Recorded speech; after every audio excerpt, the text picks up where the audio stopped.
and welcome to Black Trust. My name is James Vamboi. I'm the Chief of Staff of Community and Culture for the Boston Ujima Project.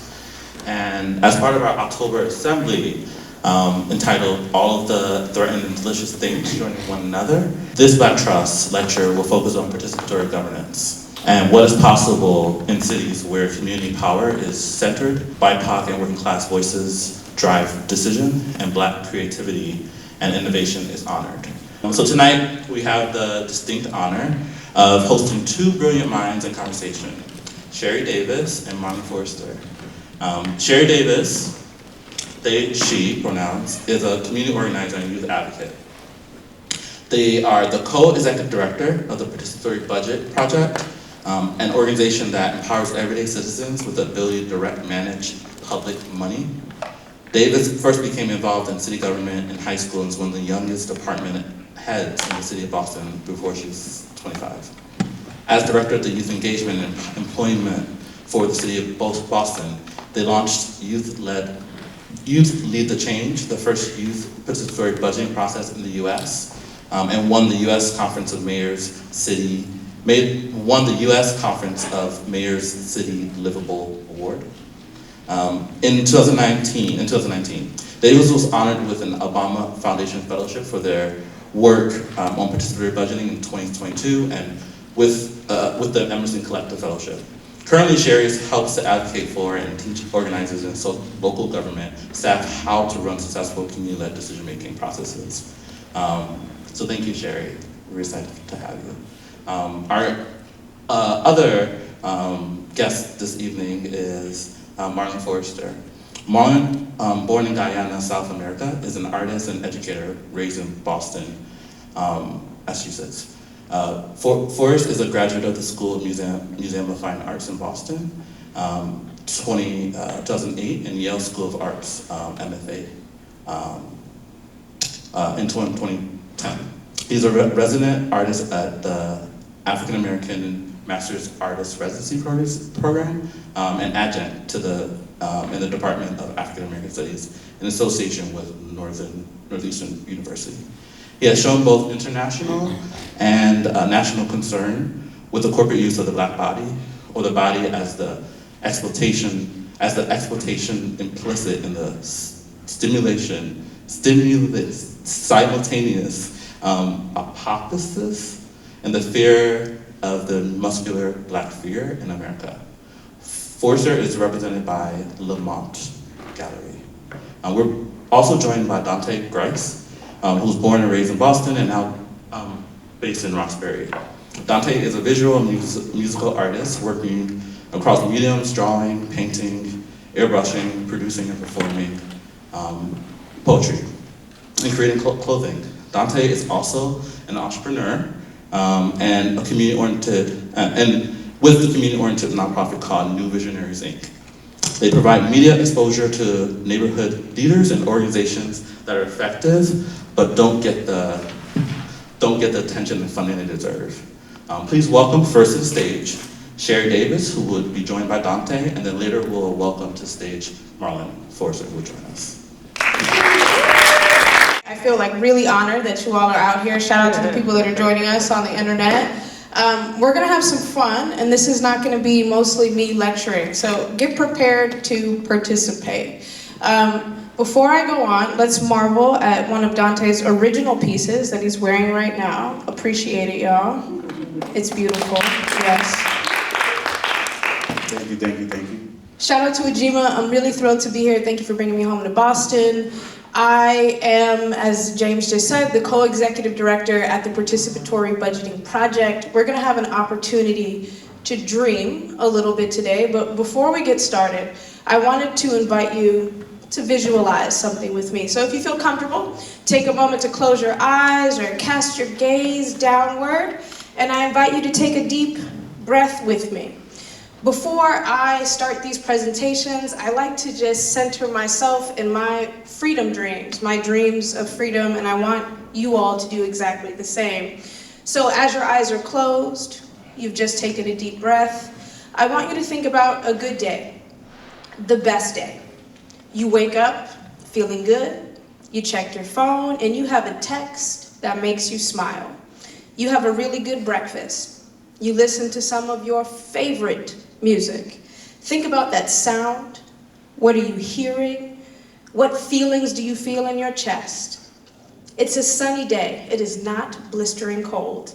And you meet your best friend at a park. You have one of those conversations that feels easy. You talk forever, but you're not bored. You smile so much that your cheeks hurt, and you laugh a little and a little bit more, and then you realize that you look around the park and you're checking to see if people are looking at you because you're laughing so hard. And when you look back at your friend, you keep on laughing. You take a nice stroll home, children are playing, you smell barbecue. Take a moment and think about what else you smell, what else you feel. When you get home, you get settled into your favorite room of your house, and you just sit for a second. You take a deep and relaxing breath. Take that deep and relaxing breath with me now, y'all.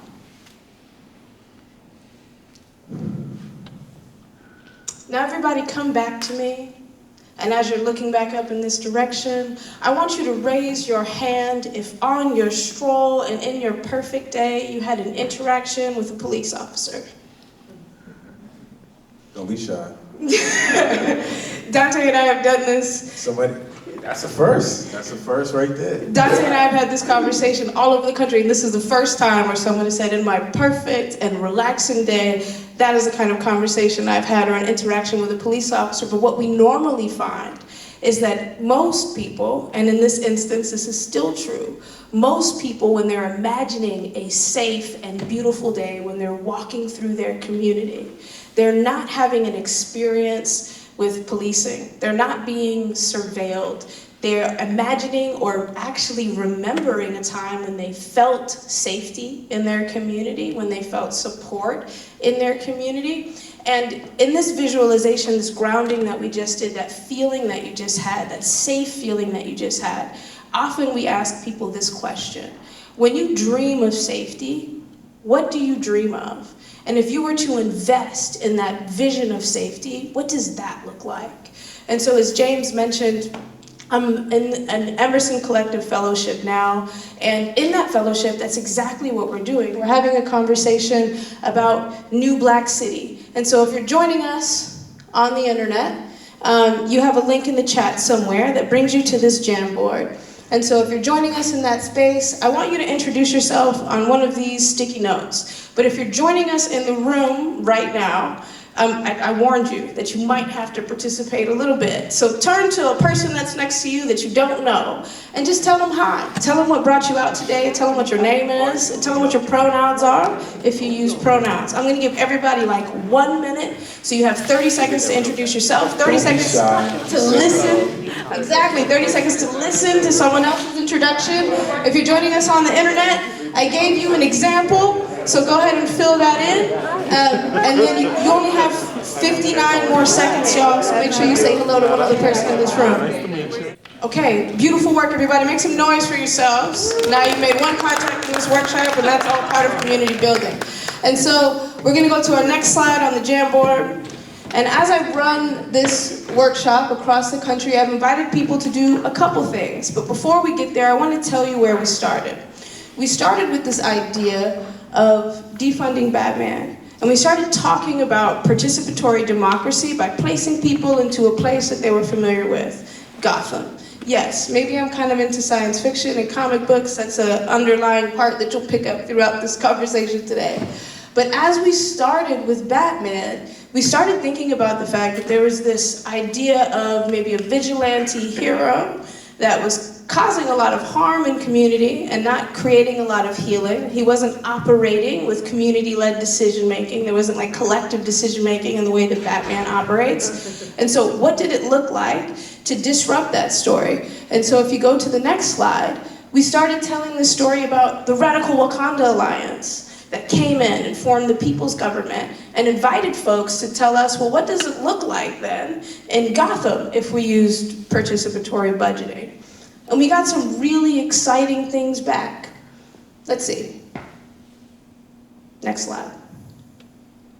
Some people, incredible artists from across the country, said that, oh man, when we defund Batman in our vision of Gotham, we're able to say goodbye to Bruce, and we're able to say hello to a lot of other things, like a restorative justice center, and a courthouse that doesn't look like a normal courthouse, but a place that looks like a restorative justice space where folks aren't experiencing oppressive systems. They thought about the role that the Joker would play in Gotham. Maybe he wouldn't be a, quote, villain, but instead he would be a person that's an ambassador at a healthcare center.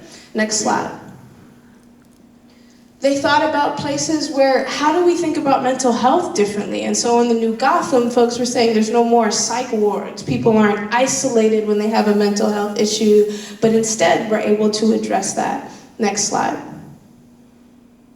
People talked again about, well, maybe instead of being in like a military or police state where folks feel like they're being harmed by policing, we're able to think about different forms of safety and security where folks are able to come together, they're able to invest in steward land, grow food, they're able to build community. Next slide. So, Dante had a really good idea when I told him about this project. He said, well, maybe we don't want to get sued by DC. So rather than continuing to tell the story through the lens of Gotham and Batman, what if we told a new story? What if we told a better story? What if we told a story about New Black City? And in this story, which I'm going to invite you all to help me tell in just a moment, it's kind of similar to what happened in Gotham. Instead of Black and brown people being pushed out of the spaces that they're in because of gentrification, what if we were able to come together with something like participatory budgeting, where people are able to make decisions about public money, the investments that they need to thrive in their spaces? And so what does that look like? If folks were able to design a process where they brainstorm ideas, develop them into concrete proposals, and vote on what they need. And that was a big system in New Black City. What opportunities would that offer? And before I invite folks into an activity in just a moment, let me just pause for a second. Dante, you've thought a lot about New Black City in this space. Is there any other grounding that you want to offer folks? Not anything taken away from New Black City or anything adding. I would just say I would like for everybody to replicate what you did earlier. Everybody was pretty engaging with each other and somebody that you don't know. So really try to be present tonight in our workshop and give your input, because New Black City is about every individual counting. So everybody having a voice, and the only voices that matter are the people who project their voice, the people who are in New Black City. So not anybody who's not in New Black City who may have an investment in New Black City, but everybody who matters, everybody in the community who matters, and everybody that's in here matters. So tonight we want to compile all of our thoughts, all of our energy, all of our experiences, and project what we see and what we envision as a new Black city, a new cooperative city. Thank you, Dee. And you're reminding me, a big part of this project is, in order for us to be successful in experiencing safety and freedom, we have to be able to see ourselves in the future, and we also have to be able to see ourselves in the present. And so as we move into this next activity that's going to be pretty quick, it's going to be 20 minutes long, this invitation from Dante that he just offered you to jump in is really important, because this is going to go fast. We are going to ask you to turn to people for some ideas, and if you're joining us online, you notice that there's a couple of prompts, and I'm going to invite everyone, whether you're in the room or online, to engage in a couple of prompts with us. What we're doing is we're building a collective story. And so Dante and I have run this workshop all over the country, and I brought a few examples of this workshop, or of the people's visions of their collective story, that I'm going to share with you in just a moment. But there are 3 prompts that you have the choice, because we believe in decision making, for you to think about. The first one that we'll kind of hand out, and if you're joining us on the internet, you'll see some storyboards that are further along in our Jamboard here that you can pick. But the first place that you could start is the origin story. And on this storyboard, it says, New Black City origins, the old black cities were like. And in this 6 squares, you can use words, you can draw pictures, but I want you to tell me about the current conditions that we kind of face in Old Black City, or in wherever you live, the communities that you're a part of right now. Across the country, folks are explaining instances where they're traveling to work and they might be experiencing discrimination, where they're trying to get a new job and they might be experiencing some limitations and support. The other place that you might choose to join or tell your collective story is as part of the turning point. So in this 6 squares, it says, the people's government was formed with participatory budgeting, and folks kind of explain what changed. I love this prompt because one of the things that we think about when we talk about New Black City, when we talk about abolition, is we're not talking about some utopia space where conflict doesn't exist. We're talking about a space where we resolve conflict in a healthy way. We talk about restorative justice. And so some people choose to tell this turning point story with New Black City from this lens of what happens when conflict does arise. What do we want to happen when we experience conflict? And then last but not least, Dante told you about using that visioning part from the beginning. You might remember when we did this visualization. So the last section is called a POV.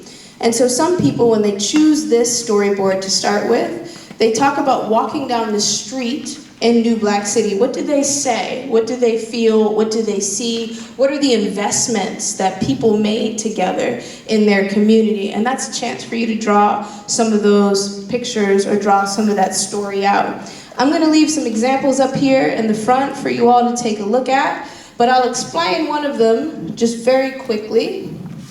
This one was a POV. I may know the artist. I'll reveal who the artist is later if you guys tell me that you really like this one. In this story, a person describes walking down the street in New Black City. There are buildings, but the buildings are different. The businesses are different. All of the businesses have a cooperative model where folks are focused on community-led decision-making. In this story, this person is looking to start a business, so they go to a place called the New Black Bank. And here they get support from someone that looks like them. They learn about land trust systems, they learn about cooperative models, and then they get invited to test their business in the NBC Business Lab before they're able to move forward with their business plan, which is maybe really different from what some people experience as they're getting a business off the ground. Okay, so I'm gonna stop talking now. I'm gonna set a 10-minute timer. Dante and I are gonna give you some guidance as we go.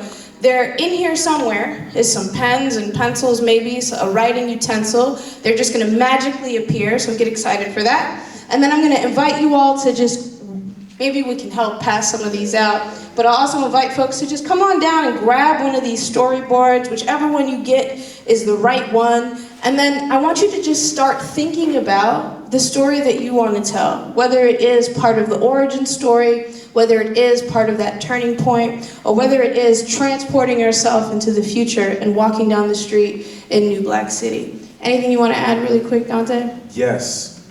Before you start judging yourselves, everybody in here is an artist. Everybody in here is artistic. Art is just a form of self-expression. That's why there's so many different mediums and medias and ways of expressing yourself.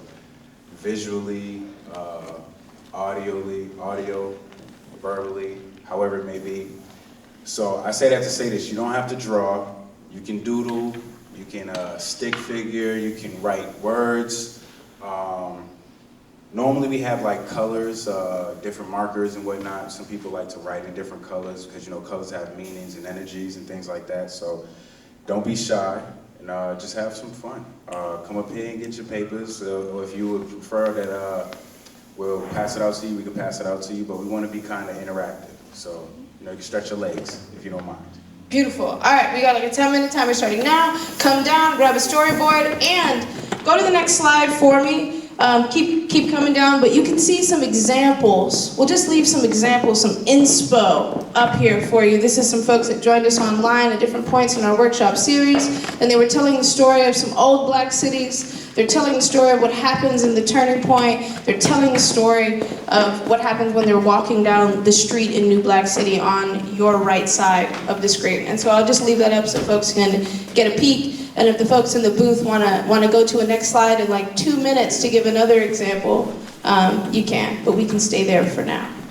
Just a little quick housekeeping. Turn your piece of paper over, and on the back of your piece of paper, can you write your first name, your last name, your email address. One time I did this presentation in Mississippi and somebody said, I don't have an email. And I said, that's okay. You can write your cell phone number.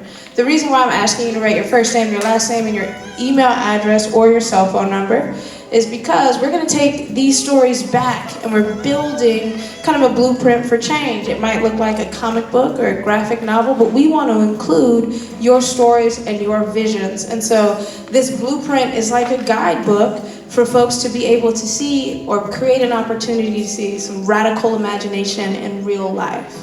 And so in just a minute, after I ask you to finish up your housekeeping here where you shared your first name, your last name, your email address, or your contact phone number, we're gonna see if we have 2 people in this room that wanna just share a little bit about what they're thinking about. If you're joining us on the internet and you wanna share what you're thinking about, Paige, shout out to Paige, who's managing the chat box, will let us know and will help us hear from you. I see people writing down their first name, their last name, their contact info. People have asked me, well, what if I didn't fill out all 6 boxes? It's okay. Wherever you are is the right place. All right, dude, what do you think? Do you want to hear 2 stories from the room? Yeah, let's hear from 2 individuals. My name is Alan Knight. 2 major issues I really want concerned about. The first one is homelessness. We need to put in, first of all, homelessness is not a crime. None of us has really, when we were growing up, nobody ever said, what would you like to be when you grow up? No one would ever say, I want to be homeless. Homelessness is a condition that can affect anyone, especially this time. 1 or 2 paychecks away, we could be homeless. And also with homelessness, there's also mental illness. And so those 2 things that cause people to get a job. To get a job, you have to have, like you mentioned, you have to have an email. You have to have a place of residence, though. So people looking for that. Even to get benefits, though, you have to have an address, though. So I like to see a place where homelessness and mental illness are not looked down upon and looked on as a crime, though, because you really isn't a crime, but you might have criminal behavior, but circumstances might have put you that way. And so I want to look at that. Also, I want to have a safe haven for children who can come out and play. I remember you could go and play, we used to have like ballparks in the schoolyards you could go and play in, though. That was a while back. But they turned a lot of schools into condominiums. And so that took that away. You can't play on the streets, there's too many cars now, and they're speeding. So they put up speed bumps, but that's not the answer, though, either. And also, too, where you put about 2 or 3 teenagers on the corner, they're going to be harassed by the police, what they're doing, what they're looking for, what's going on there. So a place where you can stand down, talk with your friends without being harassed. Those are my main concerns. Make some noise, y'all. Thank you, thank you. So we're talking about a place in New Black City where folks that are experiencing homelessness are supported. They're able to access resources. You also shared this vision in New Black City where folks that are young have a space to go that's like a safe haven where they can be together, they're not being harassed, they're able to be young people that are safe. Going back to that vision that we talked about earlier, just walking down the street, being able to experience your community and experience safety even as a young person. So what if New Black City, the whole city, was set up to be a safe haven for that kind of activity? What would that look like? As we're hearing from another couple of folks, feel free to keep adding to your story. You're not cut off. If you hear something that inspires you, that you want to write into the story that you're telling, you can do that. This is meant to be iterative. Okay, maybe we can get someone from this side of the room to share with us something that you're thinking about. Anybody? Everybody don't jump up at the same time? Share your vision. You know, with us, so that we can reflect. We can all reflect. We all, like I said, this is like a microcosm of our vision for New Black City. So when everybody participates, everybody is satisfied. Everybody's accounted for. What's your name? Make some noise for Adrian, y'all. Y'all can't see this from where you're sitting, but Adrian's sheet looks beautiful. And I'm noticing that you picked a little bit of the origin story. Can you share a little bit about what you thought about? Yeah, sure. I was a little hesitant because it's dark, as origins you might expect. There's a little poem first, and then there are 3 drawings, and the drawings are pretty funny. They're basically people not enjoying their lives, and really they're walking to work as their life is passing them by, and there's a long line of them, and then in the distance there's someone who's not doing that, and they're getting the middle finger. And I'll say the poem now. It says, have a hard day to come home to your landlord kicking you out. No money for a new place. Think about crime. How? Good job, degree. How can it be? That's... Okay. Make some noise for Adrian, y'all. Adrian. Do y'all see how these 2 stories are connected? Can y'all see some of the ways in which you're talking about some of the origin story being, this is not a great outlook. There is some really difficult things that people are dealing with. And do you hear in this story here around some of the investments that folks talked about being safe spaces for folks to be, resources for homelessness. I'm kind of, maybe I shouldn't say I'm surprised, but I am really moved about how these 2 stories are very much connected. Let's see if we can get one more story from the room. I see you working really hard over here. Maybe we can get a sneak peek from one of our next speakers. Marlon, can you tell me what you're thinking about? I have a... This is beautiful, y'all. Make some noise for Marlon. Y'all can't see this, but wow. Thank you so much. And so, I think my story is really about the idea of utopia. The beginning of it is this kind of open pastoral landscape. And then the second part of the story, or the window, is a cave. And you see an opening. And inside of this opening is a basis or a kind of a stage or pedestal. And on the pedestal is a light or beacon. And in the 3rd or 4th scene, there are people who are around it that have their hands raised up. And they are moving in a collective kind of circle around this image. And then the 5th image is of a reflection, a mask that is made out of glass. And it reflects the people who have their hands up around that object. And the very last image is of a single person with their hands up and a door in an empty space. And so for me, what I'm trying to say or figure out in this storyboard illustration is that, what are we really looking for?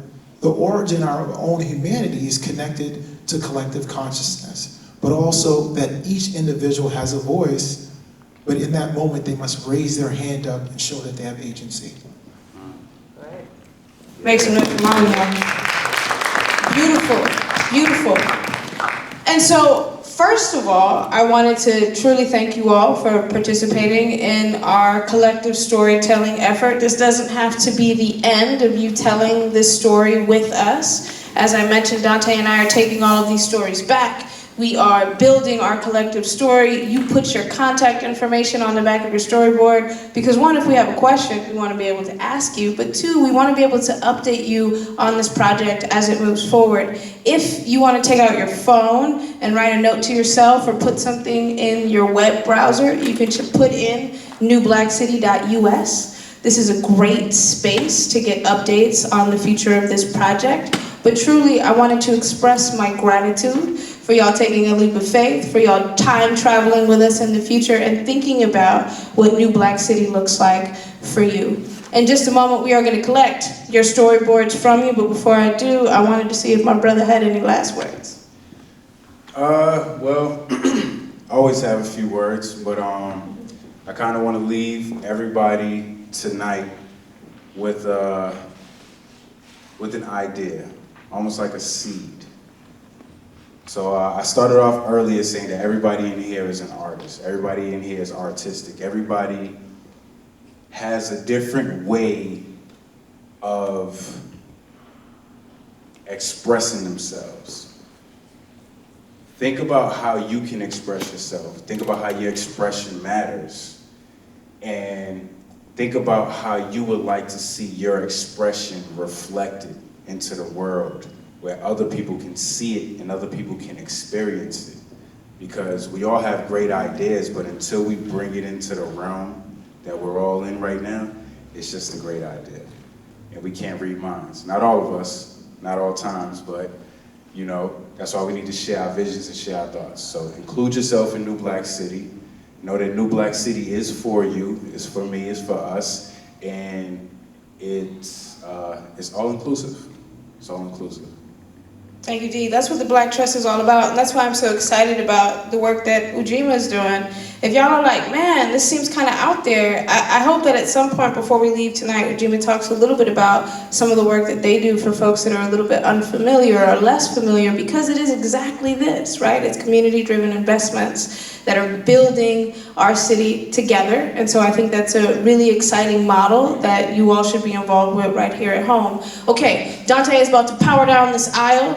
Everyone can pass their storyboards to the center. Make sure that they have your first name, your last name, your email address, or your contact phone number.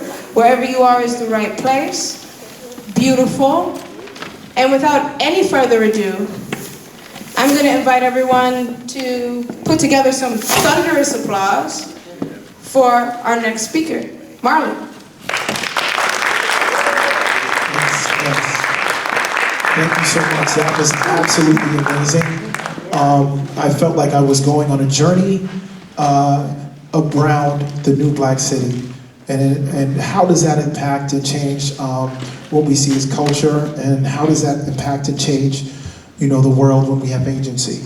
We're gonna get kind of more into a more formal lecture style, but you have an opportunity to see my work over time. Once again, I want to thank you, Ujima Project, for this opportunity. It's amazing to be part of the SASA also as well, grant recipient for a project that we did. So that's truly a blessing. Let me grab my computer and we'll get started. How are you guys today? Good. Excellent, excellent, excellent. Amazing, guys. Can you give a round of applause to that? So applause for that amazing presentation. I truly understand the impact of creative thinking and working through communities to create agency. All right, so we're gonna pull up a video. Over the last few years, since going to museum school and graduating, going on to Yale, I've been exploring ideas around the Black male body in sports. And so I spent many years playing basketball. I'm a Boston native. And one of the things that I realized as an artist is that how can I really explore my ideas of identity? How can I explore my voice as an individual? And does the canon itself, right, of history, the Western canon of history, talk about these things that relate to me, right? So what we're gonna do right now, if you could please play the video. Thank you for watching. Now, I created this video because I had my first museum show at the African American with Barry Gaither at the Big Head, which is also known as the National Museum of African American Artists. And right now I'm going to read you an excerpt from a book I'm working on with Seth Rogen that kind of tells you, which is basically will introduce you to my work as well as some of the ideas around the world. The title of this lecture is called The World is Object. In 1995, I'm sitting in a large lecture hall at Brandeis University, listening to the professor lecture on French Impressionism. Though I didn't realize it at the time, it would be the last art class I'd attend before dropping out of college. The professor is talking about light, brushstrokes, perspective, and composition. Works by masters are appearing and disappearing in front of my eyes with each click of his old school slide projector. Renoir, Degas, Robin, Alfredo, all of the old school images of art history. But here comes Monet, water lilies, haystacks, a field of poppies, fog. Click, click, click. Then the painting, the woman with the parasol cuts through the hall's darkness. I put down my pen and lean back in the wooden chair, trying to stretch out every inch of my 6'3" frame. I look up at the woman at the center of the painting.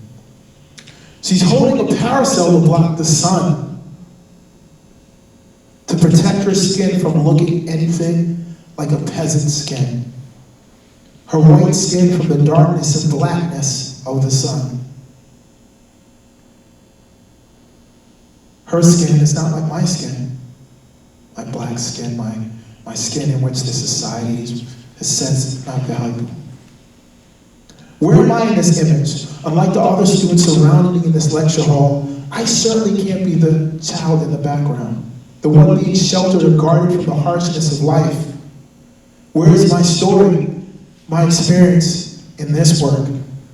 My story, one of a Guyanese boy who grew up in a blue-collar working-class family, black Boston neighborhood, that has little in common with Monet's European bourgeoisie dreams of the equivalent American white suburban fantasies, however revolutionary those brushstrokes are or were. There is a deeper question beneath these thoughts, one that has everything to do with how we educate ourselves in schools, colleges, and throughout our lives. A question that focuses us to rethink the very terms of education entirely. Where, as a studio artist, is my art history in this white art history that runs from European Middle Ages through the Italian Renaissance to Jackson Pollock, abstract expressionism, Andy Warhol, and beyond. If this is the dominant narrative of our art history, it's clear my story and my art don't belong here. What I needed to find, if I were to become an artist, or even a self, on my own terms, it couldn't be here. Not in that image on the screen. No, no, no. It had to be out in the world, outside of the lecture hall, not at Brandeis in 1995. But the absence of an alternative history in these spaces didn't, and doesn't mean it doesn't exist. It meant I had to discover it and stitch it together from a different set of sources, ones that eluded Jansen's History of Art history and most other textbooks. For I, Marlon Forrester, wanted a different art history. I wanted something that I could write for myself. This is taken from Seth Rogen and myself's collaborative book that we're working on called If Black Saints Could Fly. He's currently working on he's written The Education of Kendrick Perkins and Melora. Let's jump into the images. My clicker here, just had it in my pocket. Got it? So this image in front of you is a code and vibration. When we start talking about ideas around blackness, we have to understand that to be radical is to understand that we are already there itself. Can you move to the next image?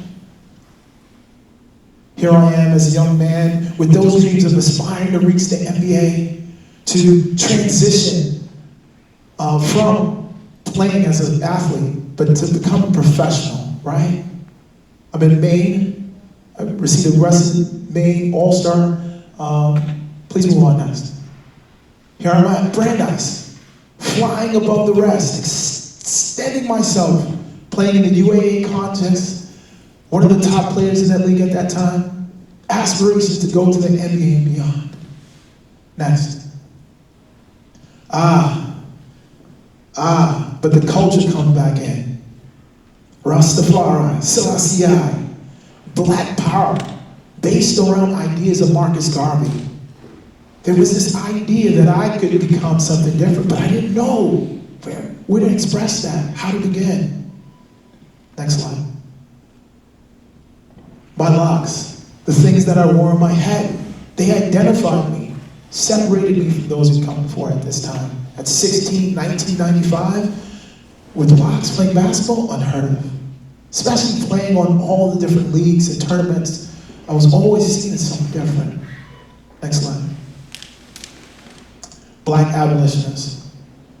The movement, Marcus Garvey introduced me to ideas of self-governance. Things that you were talking about the new black city. Next. And so I was able to run into an amazingly dynamic artist. Her name is Magdalena Campos Pomes. And she, coming from Cuba, came with these ideas around social identity and the construction of one's own hope. Next slide. My very first digital image collage. There is Obama and his friends playing basketball together in Hawaii. And so I started thinking about my body in the lens and gaze. How is it seen through photography? How is it seen through landscape? Next image. I started deconstructing my body, thinking about it in relationship to its construction with time. In one hand, I'm holding a melon. In the other hand, I'm holding that same melon. But Russian ideas of constructivism, the fluxus movements of identity, were things that I wanted to re-articulate through design and composition. Next slide. And so understanding the gaze, I start to think about my body not only as an object, but as a tool for the manifestation of commodity, how it's used in sports and how it's used in the context of art. And I wanted to re-articulate that and take agency. This is called puer, which is also Latin for boy.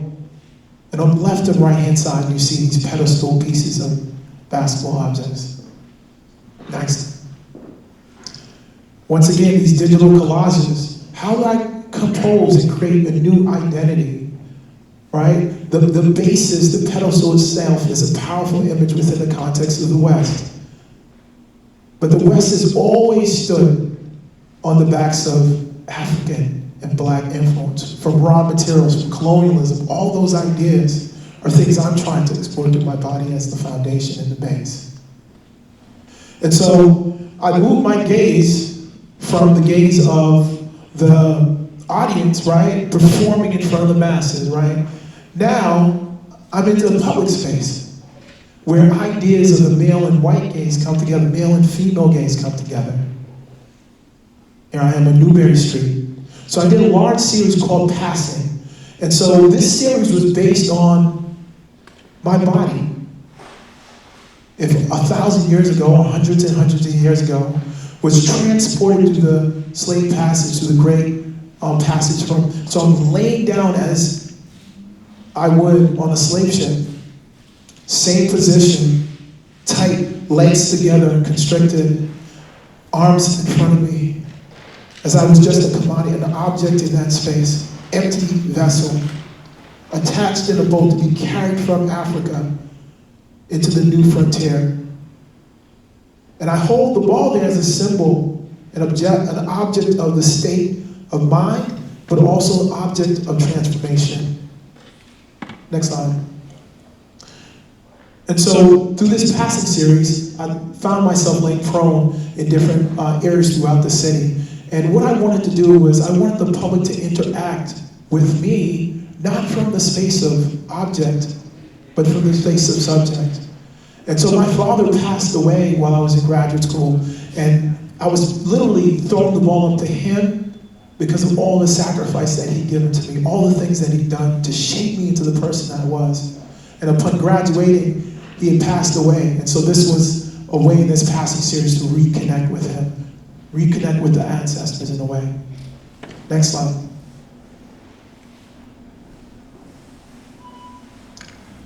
And it was, next, thank you.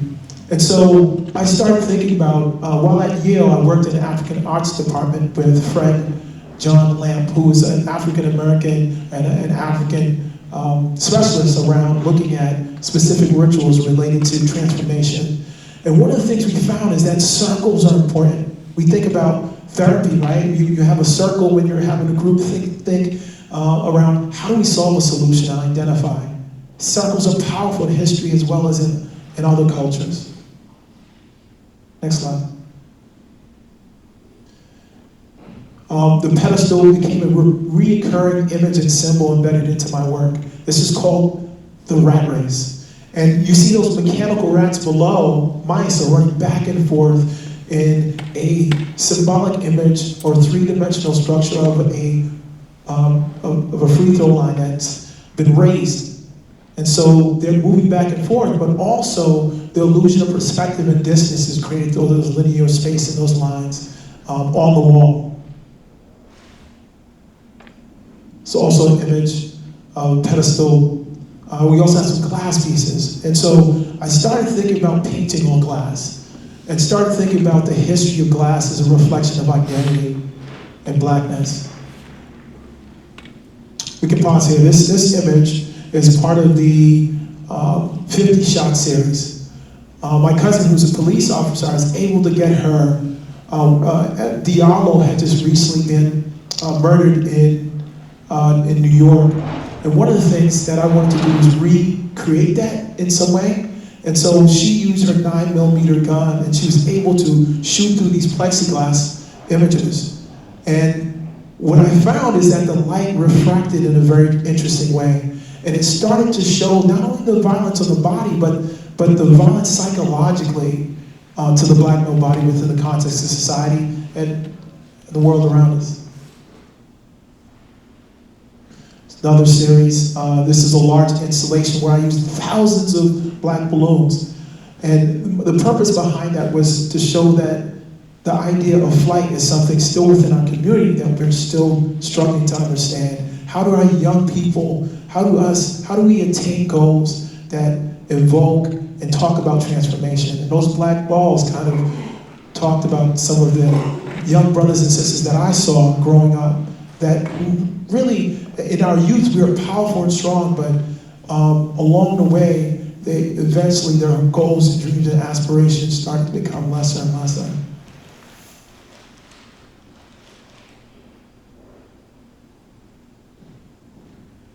So this piece is called White Nights 23.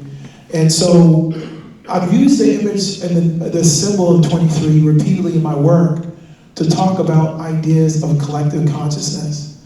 During my time growing up, I remember that the sale of Michael Jordan opening or Nike opening was amazing. I had to be there. But I also remember that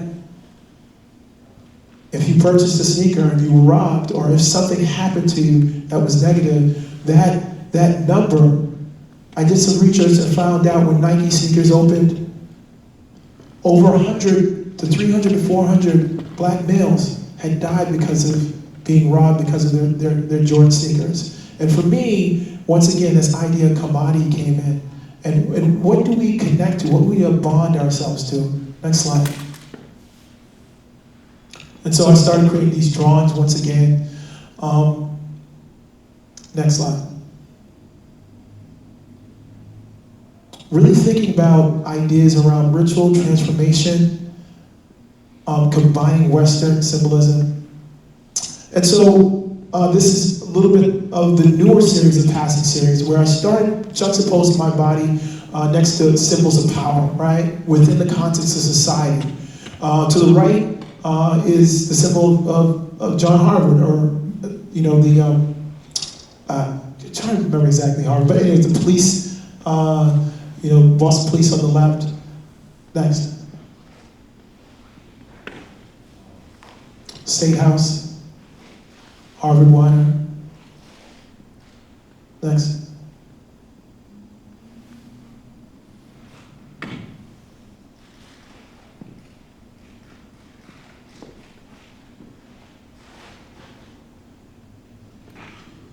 And so I also started doing these collages.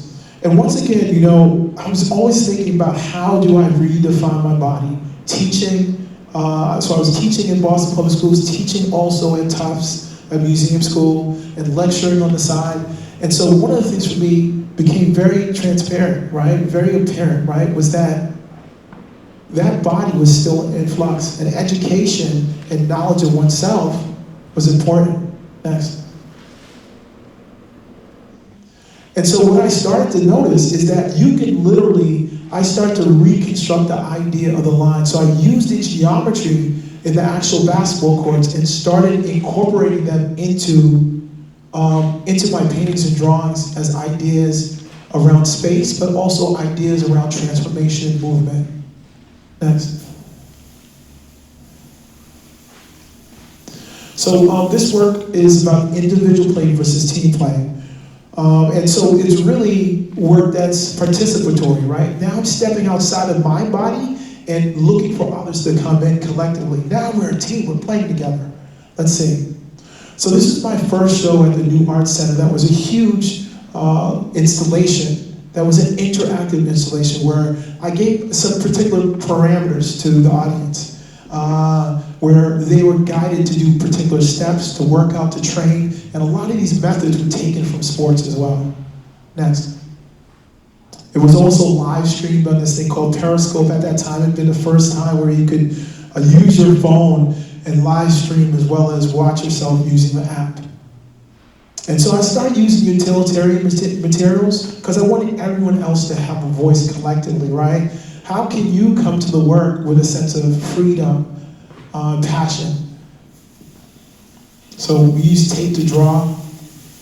And so hundreds of people came through, and next image, and created these three-dimensional objects, inserted into spaces drawing, but also as a metaphor for their own time and experience with the work. We had another wall which was using primarily charcoal, where you could draw on it, but it was also this idea of play metaphor incorporated into it as well. So here's a little image of one side of the space. People started, can you pause here? Initially, I said, hey, guys, just use the wall. But the drawing started to become something else. And I think when we're talking about ideas of, it's amazing, they just mentioned the idea of the new black city. And for me, it's about a time in which that extension of what we know becomes something else. And we're open to receive that, right? And so I walked into this space as an educator and artist saying, oh, I only said this. But then the floor became something else. And I've learned from that experience. Next.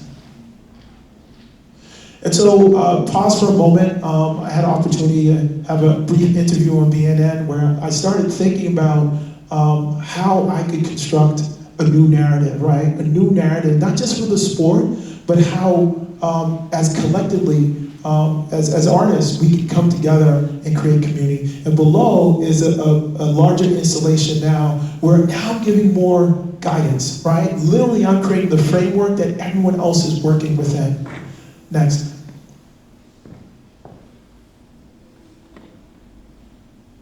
This is a space that used primarily all tape, no drawing, with charcoal pastel. The space is around 32 by 32 feet. Next.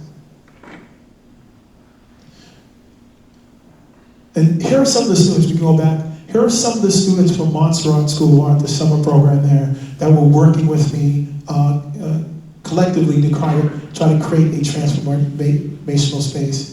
And so this piece is called Center Court. Next. So I then moved out from the actual, the framework, right? Because there are different frameworks in which power manifests itself, right? First I was talking internally about my body and the idea of gaze, and then I moved to the idea of a collective idea around power and an intuitive processing that comes with that, and allowing it to free itself, right? Now I'm stepping out into the public space again with the same kind of openness. This is a court located over in off of Dudley.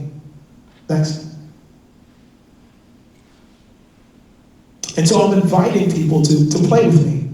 Let's play a game with pews, and these pews really reference the idea of basketball not only as a game, but a sacred and religious and idea that manhood and womanhood is created through this sport too as well. Next. So here are the church pews, and we're playing ball, and these guys are kind of connecting and resting on those cues, but also wondering, well, how is this inserted into the space? What is the artist trying to say? And so we had some amazing conversations around, their aspirations and goals. Boston University, this is called Sidelines. In this, we can go back. Inside our interior installation, one of the things that were coming up was ideas around racism and race and identity.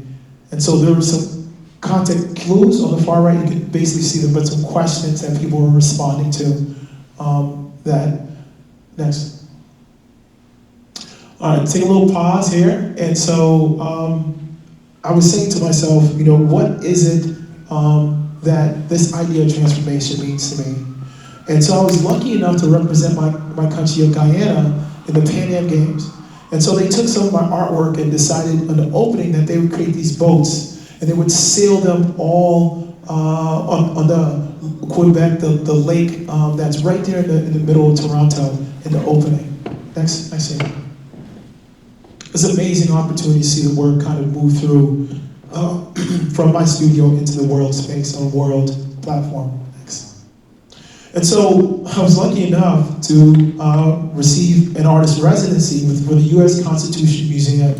And so there was a question of how do you activate a space in which there was industry, but there were primarily people of color who were working in that industry, right? And so how do you evoke, or how do you bring ideas of memory and bring them back in terms of your work? Next.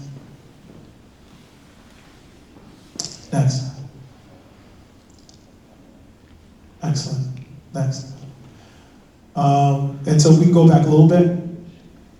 This is a fellowship that I took to Guyana, where essentially, I did an artist residency, kind of went into the interior to look for images and objects. Next. It became very clear, pause. It became very clear that this was a psychic homeland. I think ideas of, radical blackness, right?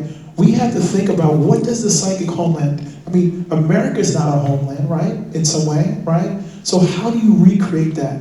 And when I went there personally to Guyana, my own home, which I hadn't been there for, 20 plus years, I started to realize that it was a Dutch, Indian influence, European Western influence, indigenous Indian influence. And so that radically changed how I started to think about my own work. Next.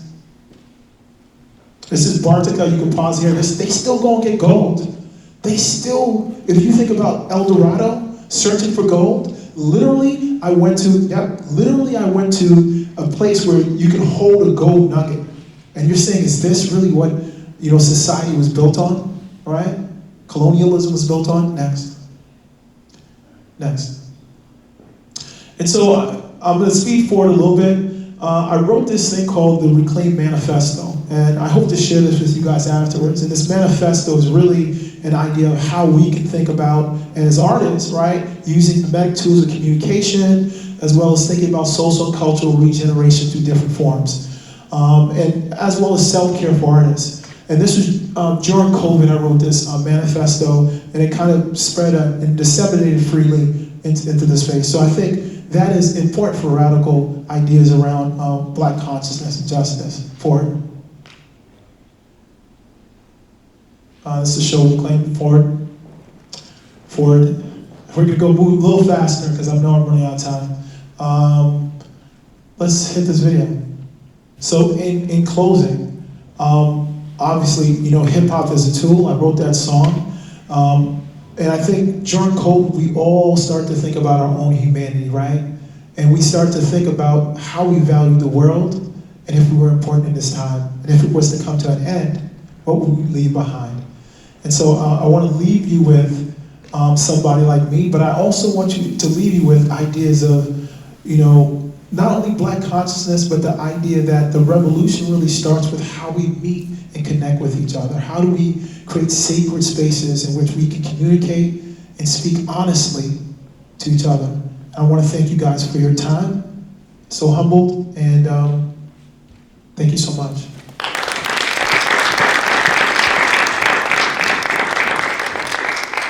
Thank you, Marlon. round of applause, please. Thank you so much for that. So we do have plenty of time for questions, thoughts, reactions. We'll keep it pretty informal. I think Shari and Dante and Marlon, if y'all just want to kind of stay seated or get up, however you'd like, and we kind of just field questions from the audience. My question for you is one as an artist, and then two like from perspective. Like it looks like a lot of the photographs that you used were taken a long time ago. Like around when? Like the 80s, 90s? When? So a lot of the photographs I saw were from 2010 on. Okay. And the most recent photographs were like these drawings right here are all COVID. You know, I mean, I really didn't. Yeah. I mean, I literally did not go through all of them, but there are about 1 million different drawings, and then I had some student work behind that that would come in terms of thinking about how do you bring collective. And so one of the things I do want to say, and I'll be very brief, is that you know, art is way more powerful than we think. The chair that we're sitting in right now, an artist had to design it. So when you start to speak to students, right, around how art itself is manifested in everything around us, there's a different conversation. And then when you start attaching the idea of commodity to it and wealth, then they're like, oh, whoa, hold on, whoa, this is a little bit different. And so, you know, and there are also power constructs, right? You know, meaning that we can use larger brands like Nike, and we can go through all the different brands, and they really use ideas around creative processing of young people, and they take that and they regurgitate and sell it back to them. And so when you start teaching students, right, teaching young people, really telling the truth of how, you know, kind of the system works, right, they start to become more open and start to have more agency around their ideas being valuable. The second part of the question is like, after having there been years since you've taken those pictures to like the present, how does that, what impact does it have on you looking back at the pictures, knowing the subject matter, and then looking at the picture for like art's sake, you know what I mean? Like photography has evolved, technology has evolved, but you made choices to represent those pictures and the videos with those kind of effects. Some people say, that's why I thought it was like 80s, 90s, because like that's what my mind goes to. Like, what effect does it have on you looking kind of into the past at some of your art? I think, you know, whenever you use a monochrome, it's going to feel like it's older. So, you know, that was a period of work that I did that was monochromatic because I wanted to separate this idea of blackness being the main construct in which everything stood. And so what you're seeing is work, like you said, that feels like timepieces. But the reason for that, they're also older, but they're also, you know, black and white works, right? And so let me make this brief. All I'll say is that looking at this work just tells me that I'm on the path that kind of God has blessed me with, right? And eventually you'll always create a note or a vibration, and it'll hopefully extend beyond just one time, one liminal time, into one might say infinity, right? That's dope. Good evening, from Mario. I noticed quite a few of your objects, though. I know you played basketball most of your life, that was most you're involved with, but most of your images, though, either basketball or some round image. And as you first started off, you mentioned that in basketball you rise above others. So with that, those round objects, imitation of Michelangelo's poem, I Still Rise. So definitely the round image, the circle, is a repeated pattern and symbol. And that's because I want it to be repeated, you know? I think it's important. Ryan talks about the unity, a collective consciousness, and also a beginning and end. And so you will see the circle as a tool that I use repeatedly in the work. Tell everybody where they can find that track. You know, it's very interesting. I really did not think about even talking about where to find it, to be honest with you, you know, because, you know, because there's a certain time that you know it. When you create something, it's for you. You know what I'm saying? It's not about it. If people feel it, it's okay. But it was for you when you made it, you know? So I'm just thankful you guys received it. You can definitely go on my Instagram. By the way, you can definitely go on my Instagram and check it out there. Marlon Forrester is all one word, so thank you. hold on. Why don't you tell me about a little bit of what you're doing? You know, your creative process. Well, I personally do a little bit of a lot of things, but I do everything from an artist perspective. So I am an artist myself. I draw, I paint, I do portraits, I do poems, I rap, spoken word, I design clothes, logos, a little bit of everything. But like I said, I do everything from an artist perspective. I'm actually a handyman too, so I do some small private contracting. But even my artwork, even my work in that aspect is from an artistic perspective. You know, I have like an eye, and I just want everything to be almost perfect. As an artist, we want things to be perfect, but it's only in the sense of the perfect expression or the perfect way of expressing myself. I want what I'm expressing to be conveyed a particular way. Like how you said you made your music for yourself. Yep. As artists, we create for ourselves all the time, and you know, as an artist, the people that receive your art, they always like the things that you least like. The ones that you're like, that was for myself, that's just kind of, don't worry about that. But this over here, I spent like 50 hours on it. They're like, man, that's okay, but back over there, you're like, oh. But, you know, that's because everybody, beauty is in the eye of the beholder. So everybody has their own preferences, their own likes, you know, and it's just what it is. We all just got to share, you know? Share your music. You know what I mean? People like to hear it. Like everybody here, I know I like this, so I'm pretty sure other people like this. So we just have to, it's like the truth. We can't hide the truth. We can't hide information. People been trying to hide information forever, but guess what? They up out of here and the information is around. So now what? You see what I'm saying? And you're making a good point, because I think that now TikTok and Instagram is giving more information than it's ever given before around, you know, business finance, health, public policy. Oh, that must be my cue. Well, I saw Nia's hands. Maybe we'll take Nia's question.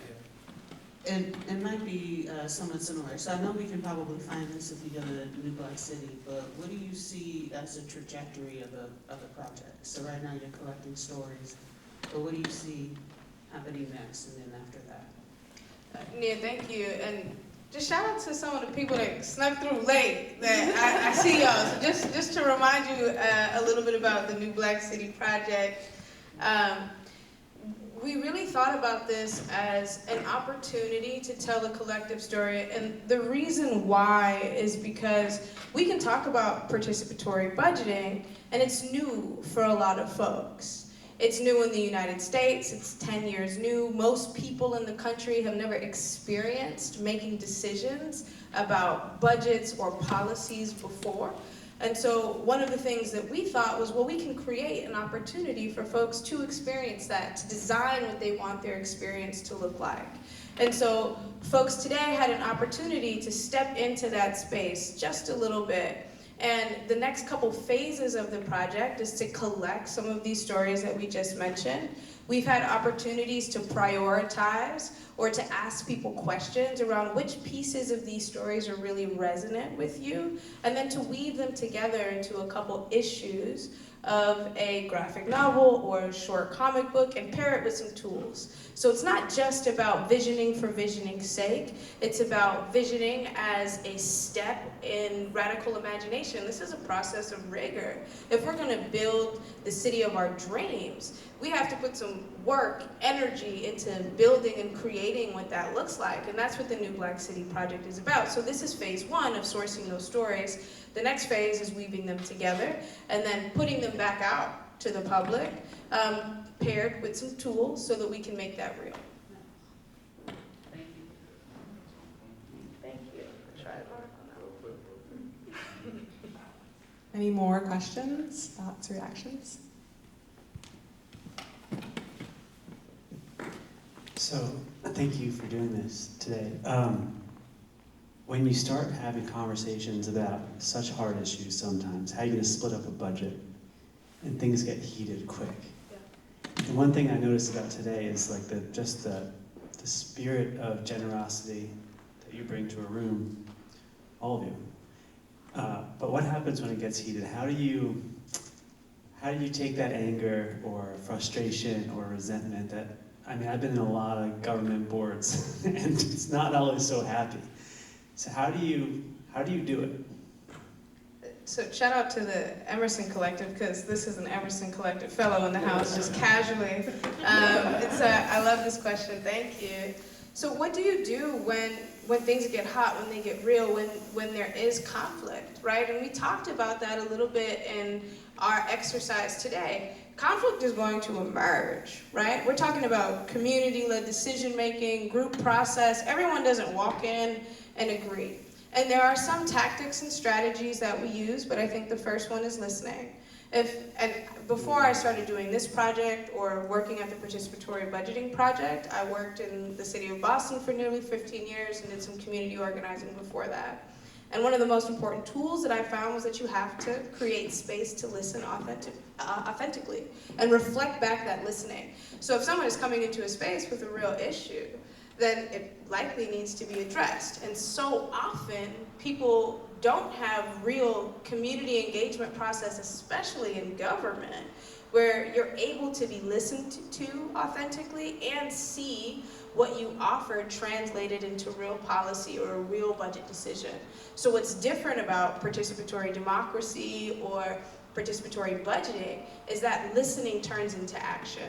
Right? And so I'm able to voice, hey, I have a real issue with this thing. I have a real issue with homelessness. I have a real issue with the way that folks that are low income are treated in my community. And this is what I've seen and experienced. And we're able to acknowledge that. And then secondly, we're able to say, what can we do about it? And you don't have to have the full answer, but together, we can probably come up with a proposal that we can move toward and address that issue. And so those are the things that are different. I find that often in government, there isn't that infrastructure to turn listening into real action, to turn listening into policy change, to turn listening into budget decisions. I wonder, Dante, you've done a lot of facilitation too, and stuff comes up, right? And I'm curious what your thoughts on managing some of that is. Well, one of our events in New York, we actually had an individual come up with an idea, and his idea, I coined it, I gave it a name. Oh, this is great. I put a little spin on it, of course, but his idea kind of had the origin of some of your ideas with the circle, how everything like, how when we do have problems, AA meetings in circles, or for instance, I don't know, like group meetings, you know, when we break up into groups, we're in like circles, everything like that has to do with a circle is about, you know, unity and flow and about energy. So long story short, I called this circle, he called it a conflict circle, but I called it the smoke circle. So it's like, it was a circle. I took the idea from, you know, our ancestors. Our ancestors had like peace pipes.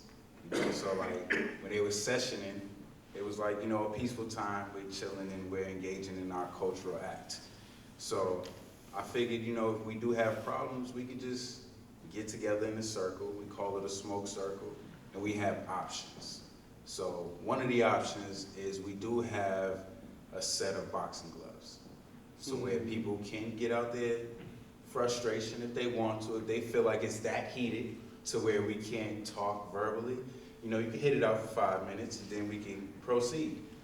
But if you don't want to, or if both people are not on it, you know, we can't let one person just beat up on the other person. You both have to agree. So if you both can't agree to hit it out, then we're both gonna have to disagree. But either way, we have options. We have options to let people know that it's not only the option that's against you.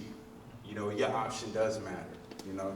So, yeah, there's opportunities. And as long as we're all willing to put our input in, we can succeed. We can do anything. You see what I'm saying? Literally, there's nothing that we can't do. And the first thing is to realize that we need to find out who our enemies are, because everybody that look like us is not an enemy. Everybody that don't look like us is not an enemy. Your enemy is really your enemy. And people that you have disputes with or differences and agreements with are not your enemies. So until you find that out, you're kind of stuck in this space. Let me tell you something. This is not my enemy. Nah. Yes. Indeed. And I'm going to jump in on the circle too. There's usually a talking piece in the middle, right? And the talking piece is used so that there is a continuous flow, right? And they're usually in a circle, there's some parameters or some guides, or everyone agrees to particular rules of engagement in the circle. And obviously circles come from native people, right? So native culture has used the circle as a way of communing and connecting with each other, but also to hold court and to go through what we call that system of justice in some way, right? And for those who wrong in the circle, they actually have to come back, and instead of the judicial system here in America, right? Someone can do something wrong and sit there passively as their lawyer speaks for them, and then they're then absent. They don't have to directly deal with the victim. And in a circle community or a native community, they have to go back to the person that they've wronged and say and apologize to them for what they've done, which is a connection that is different from the construction of what we call the justice system now, right?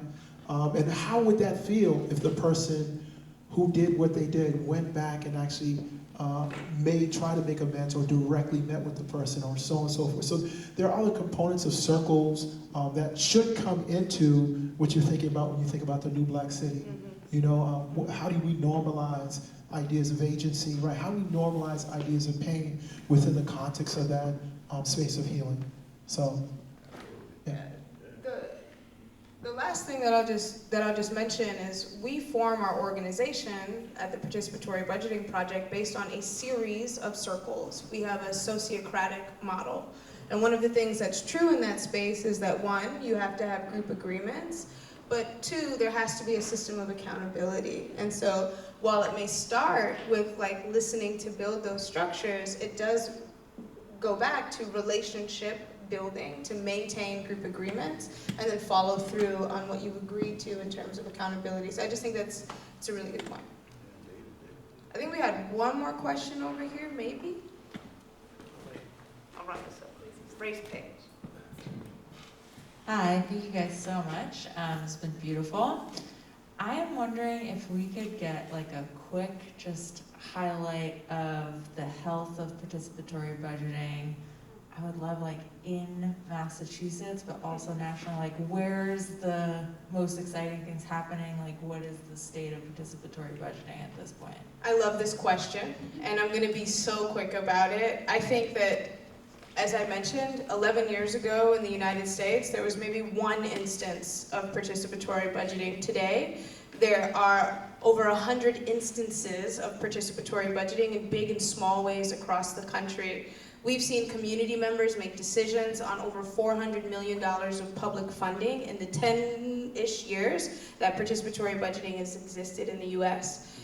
I would say that that's still a really small amount of community members making decisions on public funds. Some of the processes that I'm most excited about right now are actually in Boston, the one that is building currently, but Seattle is a really exciting process for me, and you all might think back to some of the movement uprisings that took place in Seattle. Well, an outcome of that deep community engagement and protesting was a demand for community-led decision-making and a participatory budgeting process that divests from systems of harm like community policing and invest in community-driven solutions to keep people safe. And so that's one of my favorite processes that is happening right now. Another one is actually in Phoenix, Arizona, where the school district is going through, the high school district is going through a multi-million-dollar PB process where they're redirecting funds away from armed school officers and into teacher, student, and parent-driven solutions for safety in physical spaces around social emotional health and so on. I think we're seeing a growing movement with participatory budgeting that addresses not just social justice, but racial justice through community-led decision-making and tangible investments with tax dollars, and so that's where I'm getting particularly excited. One more thing I'll just mention is we're also seeing this on a federal level. And so you all might remember ARPA funds or American Rescue Plan funds or some of these big dollar ticket items that are coming out of the federal government and hitting local communities. There's a growing movement for community members to decide how ARPA funds or American Rescue Plan funds or funds of that nature are decided on. And so I think that's a major opportunity for us collectively in the next couple of years. Totally. Thank you so much for that. So friends, it is that time. We are going to close the Q&A. If you have more thoughts, they'll be hanging around for a little bit after we close, so feel free to approach and say hi. I am going to call up Andre to close us out really fast, and we can kind of conclude the program. Thank y'all. Thank you so much, everybody. Thank you again.